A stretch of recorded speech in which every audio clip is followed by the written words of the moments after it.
programs. These folks that come to us from Central City Concern in Portland, Oregon, the thing about these people is they're all drug users. When it was legal to use drugs in the state of Oregon, Portland, Oregon hired a lot of drug users because they were cheap and they would do what they were told and they could still do drugs on their job. Now, when they come to you, he came to me with, I'm doing an assessment. And I said, well, who are you? I'm trying to figure out what gives him the right to do some kind of an assessment on me and mine. And I asked him what his name was. He told me his first name, but he refused to give me his last name.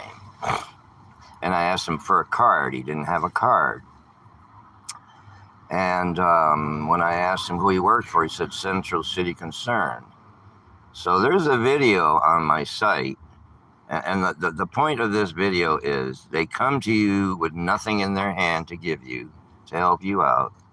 They come to you with bullshit stories about, and you look at the video down there of the Central City Concern person in my video telling me the only way I'm going to get housing is if I am a drug user or an alcoholic and go downtown and sign into one of those drug programs. That's how I'll get housing. They'll transition from the drug use program to housing. And that's what they're doing, folks. They're making double the money off of the federal government for drug rehabilitation and homeless funds too. Okay, so they're double dipping. That's my assessment of what they're doing. Okay, because I know there's a lot of money, and everybody else should know this too. The federal government pays cities and states a lot of money for drug abuse programs. Okay, it's federal money. And then they have the homeless funds from the state and perhaps even some from the federal government. I don't know. But they're getting multi-millions of dollars. And there should be no homeless people in Portland, Oregon. The amount of money they've had in the past 3 years. Okay, there should be no homeless people in Portland, Oregon. So that's what's going on here. No card, no last name, and coming on a Sunday, early in the morning, when, I mean, that's crazy, folks. Imagine, how would you like to be sitting here like me with nerve neuropathy and 5-pinch nerves in my back and two in my neck and one up in my head? And it's really painful, and I get no pain medication for this. Okay? There's another game they're playing with me. The state and the county. Besides the fact that the state is the one denying me the wheelchair. The state is. Because nobody else has the authority to do that except the state. The wheelchair provider is saying that he can't provide a wheelchair for me because I'm homeless. But there's no law, there's no rule, there's no regulation that gives him the right to make that determination after a doctor has signed the slip for the wheelchair. He doesn't have that determination. He can't make that determination, okay? So whoever's doing this is manipulating the process. And this place, Norco, they're telling me that Norco said they won't give me a wheelchair because I'm homeless. Now, how about that, folks? Is that not discrimination? An 80-year-old man can't get a wheelchair because he's homeless, even though he qualifies otherwise? Huh? Is that a problem for the state? Is that a problem for the county? Huh? I think so.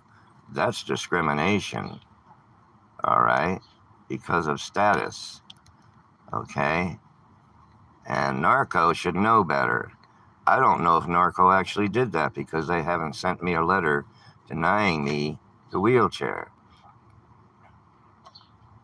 So far, all I'm getting is people from the state and the county telling me that Narco said that. I don't know. I'm just saying, it just seems like another excuse not to let me have a wheelchair so that my life could be better. They don't want me to have housing. Now they don't want me to have a wheelchair. And I'm telling you, folks, it all has to do with the eyewitness account of the pedophilia that took place out in Columbia County. It followed us in town. Even the DA Auxier, Jeffrey Auxier, who is now a DA in Portland and Multnomah County, he was the pedophile DA out in Scappoose and St. Helens, Oregon. Scappoose is where we live, and St. Helens, Oregon is where this county seat was. And these people were stealing little girls off their bus stop, and we busted them. And when we called in the police, we went to jail. And ever since then, in 2019, ever since then, we're getting screwed with nonstop because nobody reported the pedophilia to the state or to the proper authorities. Not one of them people. Nobody in the Oregon State Hospital that I told. Nobody. No organization that I told. And I told a couple, 2 or 3, besides all the doctors that I saw and all the counselors and social workers I saw in the hospital. Okay? And the Oregon Disability Coalition, too, told them. Nobody passed it on to have this pedophilia looked into. But I still maintain that Detective Peabody of the Columbia County Sheriff's Department, his son and him, and Officer Phoebus, okay, were all involved, plus others, in a pedophilia ring. Now, Detective Peabody had been divorced because he was putting on his wife's clothing and slipping out.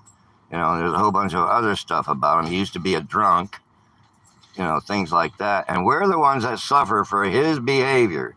We do, okay? And the DA was the one who prosecuted these cases against us for harassment of somebody that we never even harassed even. She even said she didn't know us. She didn't know Norman. She had no idea who we were. She said that, and yet the judge still did his number on us to silence us, you know, because of the pedophiles. We don't go for pedophilia, man. I'll bust a motherfucker up for messing with children, and that's the way I feel about it. And I was determined, and I'm still not giving up until somebody does something about it. Detective Peabody and his son, and Officer Phoebus, and a number of other individuals out in Columbia County are involved in a pedophile ring. I'm saying it one more time, publicly. Out on Crisman's farm, a sheriff's farm. Crisman's farm. That's what's going on here, folks. We're being put down and trying to shut us down because we're reporting this nonstop. I'm not going to give up until somebody does something about it, okay? Because it's righteous. It's a righteous thing, okay? So that's what's going on. They won't do anything about it if I don't push it, okay? They've been denying it all this time, even though they got busted red-handed. My son saw the sheriff's son snatch the little 13, 14-year-old girl from her bus stop, and we called it in. And we're the ones that get arrested. This happened around the 1st of September of 2019. And me and my son wound up going to jail, and his girlfriend's father bailed us out each, $10,000 bail for harassment of somebody. You know, we didn't even know. But we sure did get harassed a whole lot by the pedophiles. Almost daily, they would come by and shout profanities at us and throw things at us out in the Scappoose. And there's whole families that are involved in the pedophilia, like Hill family, the farmers out there, the ones that owned the pedophile warehouse, where they brought the girls and got them drunk and put them in cages and abused them. That's what we were told. And we actually saw a sheriff and Detective Peabody and a little girl walking towards the warehouse together. And the little girl looked like she was drunk. And we tried to photograph it, but they saw us, okay? And then after that, after they saw us trying to photograph them, they began harassing us. And they wound up putting us in jail. They wound up putting Norman in jail. And when it was time for me to testify, they made sure I didn't testify. They made sure I couldn't go. The guy in the foster care home wouldn't take me as prearranged. Yeah, it was all prearranged. Anyway, that's what's going on. These people are unholy that are doing this. Just imagine if this was your father or your grandfather, okay? That's what you have to imagine. How would you feel about it if they were doing this to your grandfather or your father? It's not right. I'm not a bad person. Not at all. I'm just a person who is unfortunate enough to be disabled and not have enough money to afford an apartment.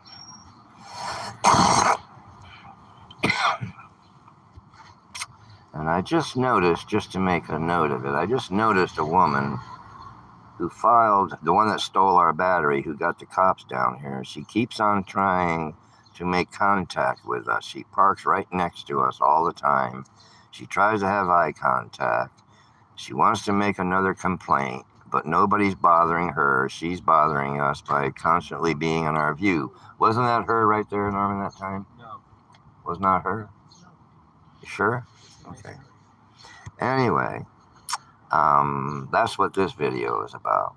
It's about the fact that these guys come to us, and that's why we go off on them. They have no pad in their, they have no paper, no pen, they have no tag on their shirt saying who they are. They refuse to give you their last name, and they just come out and harass.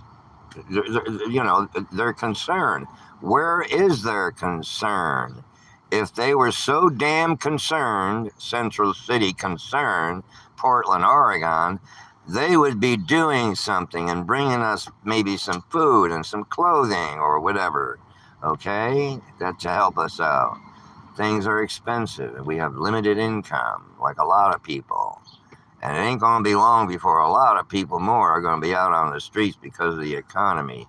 So, anyway, thank you, YouTubers.